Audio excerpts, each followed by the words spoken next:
नमस्कार विद्यार्थियों, स्वागत है आपका अपने चैनल ITI स्टडी पर। आज हम आपको पढ़ाएंगे माप एवं मापक औजार के तीसरे चैप्टर कैलिपर्स के बारे में। 2 चैप्टर हमने पहले पढ़ा चुके हैं, तीसरे चैप्टर आप आज पढ़िए।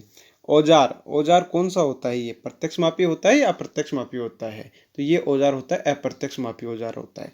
तो पहला क्वेश्चन ये बनता है कि अप्रत्यक्ष मापी औजार क्यों होता है? तो इसको देखो, इस विधि में जोब की माप कैलिपर से लिया जाता है, फिर इस माप को रूल से माप लिया जाता है। अर्थात इस विधि में माप लेने के लिए अन्य किसी औजार की आवश्यकता पड़ती है, जैसे स्टील रूल। अब इसको समझ लेते हैं कैसे। इसका कहना है कि सबसे पहले ये स्वयं माप नहीं लेता, तो डायरेक्ट माप ये नहीं ले पा रहा है, और ये ले रहा है तो इसमें ये बता नहीं पा सकता कि कितना इंच है या कितना mm का व्यास है। तो इसको माप यहाँ से ले लेते हैं। इस माप जितना खुला हुआ है उसको स्टील रूल पर माप लेते हैं। स्टील रूल पे इसको पता कर लेते हैं कि इसकी लंबाई या इसका डाया या इसकी चौड़ाई कितनी होती है। इस प्रकार से इसको अप्रत्यक्ष मापी औजार कहते हैं। जैसे ये रूल है, स्टील रूल है। स्टील रूल में क्या होता है, डायरेक्ट माप ले सकता है, इसलिए इसको प्रत्यक्ष मापी कहते हैं। और अप्रत्यक्ष मापी कैलिपर को क्यों कहते हैं? क्योंकि ये डायरेक्ट मेजरमेंट नहीं लेता, इसको स्टील रूल की सहायता लेनी पड़ती है, इसलिए इसको अप्रत्यक्ष मापी औजार कहते हैं। इसका उपयोग देखिए, यह स्टील रूल की सहायता से किसी जॉब की कार्य की लंबाई, चौड़ाई और मोटाई तथा व्यास आदि को मापने में किया जाता है। लंबाई, किसी चीज़ की लंबाई भी नाप सकता है जॉब की या वस्तु की, उसकी चौड़ाई भी, मोटाई भी। व्यास, किसी बेलनाकार या गोल वस्तु का व्यास भी माप सकते हैं। ये हाई कार्बन स्टील और माइल्ड स्टील के बने होते हैं। अधिकतर ये हाई कार्बन स्टील और माइल्ड स्टील के बने हुए होते हैं। माइल्ड स्टील को मृदु इस्पात कहते हैं, हाई कार्बन स्टील को हिंदी में उच्च कार्बन इस्पात कहते हैं। और इसमें कार्बन की मात्रा भी 0.75 से 1.5% तक होती है। ये ध्यान रखना आप, हाई कार्बन स्टील में कार्बन का परसेंट कितना होता है। इनके माप लेने वाले सिरों को कठोर एवं टेम्पर किया जाता है। कठोर क्यों करते हैं? क्योंकि माप लेने वाले सिरे यदि कठोर नहीं होंगे तो वो खुद ही घिसने का प्रतिरोध नहीं करेंगे, इसलिए उनको हार्ड किया जाता है। और टेम्पर क्यों करते हैं? क्योंकि हार्डनेस करने के बाद में उसमें भंगुरता का गुण आ जाता है, तो इसलिए उसको टेम्पर किया जाता है ताकि उसकी भंगुरता के गुण को कम करके उसको कार्य योग्य बनाया जा सके। आगे है इसका साइज। साइज के रिवेट के केंद्र से माप लेने वाले सिरों तक की दूरी तक प्रकट किया जाता है। माप लेने वाले सिरे, जैसे कि ये माप लेने वाले सिरे होते हैं, ये वाले देखो दोनों में दिख रहे हैं। ये तो यहाँ सिरों से लेके इसके रिवेट के केंद्र के बीच की दूरी से लिया जाता है, यानी कि यहाँ तक लिया जाता है। इधर से मैं बता देता हूँ, जो ये आपको ये जॉइंट दिख रहा है ना, ये दर जोड़ कैलिपर है। तो इसके पॉइंट जो रिवेट है, रिवेट के केंद्र से माप लेने वाले सिरों तक की दूरी से लिया जाता है। ये आपको क्लियर हो गया होगा कि ये कहाँ से कहाँ तक लिया जाता है। साइज को आपको क्लियर हो गया कि रिवेट के केंद्र से माप लेने वाले सिरों तक की दूरी से प्रकट किया जाता है। आगे है कैलिपर्स के प्रकार। प्रकार कितने प्रकार के होते हैं वो देखिए। जॉइंट तथा टांगों के अनुसार कैलिपर्स निम्नलिखित प्रकार के होते हैं। जॉइंट्स का मतलब होता है जहाँ से जुड़े हुए होते हैं, और टांगों के मतलब जो लेग्स बने हुए हैं उनके अनुसार। तो सबसे पहले आप देखिए, जोड़ के अनुसार कैलिपर 2 प्रकार के होते हैं। एक तो होता है फ्रम जॉइंट, जिनको बोलते हैं दृढ़ जोड़ कैलिपर, और एक होता है स्प्रिंग जॉइंट। सबसे पहले फ्रम जॉइंट देखिए।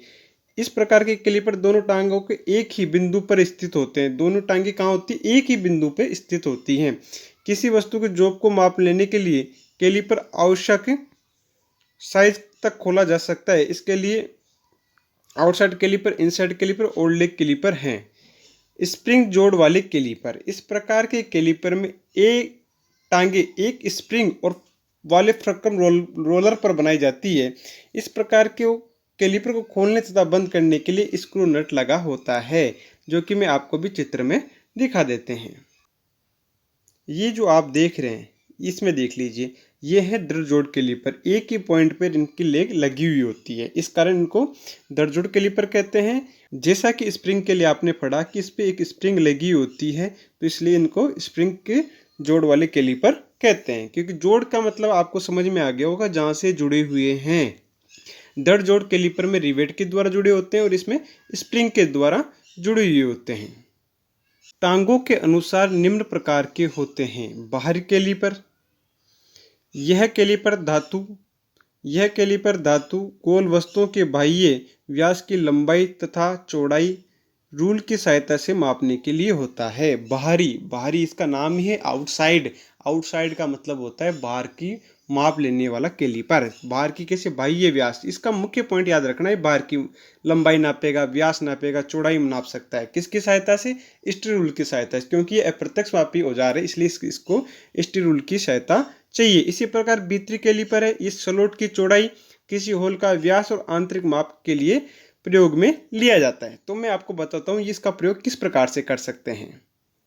आपके सामने दोनों कैलिपर हैं। ये तो है बाहरी कैलिपर, ये है आंतरिक कैलिपर। इसमें अंतर क्या है? इसका अंतर इनके लेगों पर है। देखिए इनकी लेग कैसी है। जैसे कि आप पे अनुमान लगा लीजिए, ये एक जॉब है। इस जॉब या वस्तु की अपन को बाहरी माप लेनी हो तो किस प्रकार के कैलिपर का प्रयोग करेंगे? Outside caliper. कैसे? क्योंकि इसकी जो टांगे होती हैं जो इस प्रकार की तो होती हैं, तो इसके अपन माप ले सकते हैं। यदि अपन को किसी स्लॉट की माप लेनी हो, जैसे कि ये स्लॉट है, ये स्लॉट, इसकी माप लेनी हो तो स्लॉट की माप कैसे? इस प्रकार के कैलिपर से तो ले सकते हैं, इस प्रकार के कैलिपर से। तो इनके लेग के अनुसार भी हम इनको पहचान सकते हैं कि आउटसाइड कैलिपर कौन सा होता है और इनसाइड कैलिपर कौन सा होता है। जो आंतरिक माप ले सके वो इनसाइड, और जो बाहरी माप ले सके वो आउटसाइड कैलिपर होता है। अप्रत्यक्ष मापी औजार क्यों होता है? क्योंकि इसको स्टील रूल की सहायता से माप लिया जा सकता है। फ्रम जॉइंट कैलिपर, जिसमें एक ही जगह रिवेट लगी हुई हो। जो फ्रम जॉइंट होते हैं, जो स्प्रिंग से बने हुए होते हैं, स्प्रिंग लगी हुई होती है, वो कैलिपर होते हैं कौन से? Spring caliper. कैलिपर्स की साइज रिवेट के केंद्र से माप लेने वाले सिरों तक की दूरी तक ली जाती है। आपको ये वीडियो अच्छा लगा है तो इसको शेयर कीजिए, सब्सक्राइब कीजिए। ये सभी ट्रेडों के लिए है, चाहे वो डीजल हो, एमएमबी हो, या फिटर हो, टर्नर हो, मशीनिस्ट हो। All automobile trade and mechanical trade के लिए वीडियो है। आपको ये पीडीएफ भी चाहिए तो हम आपको उपलब्ध करा देंगे। इसके लिए आपको क्या करना है, हमारे डिस्क्रिप्शन बॉक्स में व्हाट्सएप और टेलीग्राम का लिंक दिया हुआ है और फेसबुक का भी दिया है। आप वहाँ पे ज्वाइन कर सकते हैं और ये पीडीएफ आपको वहाँ से प्रोवाइड करवा दी जाएगी।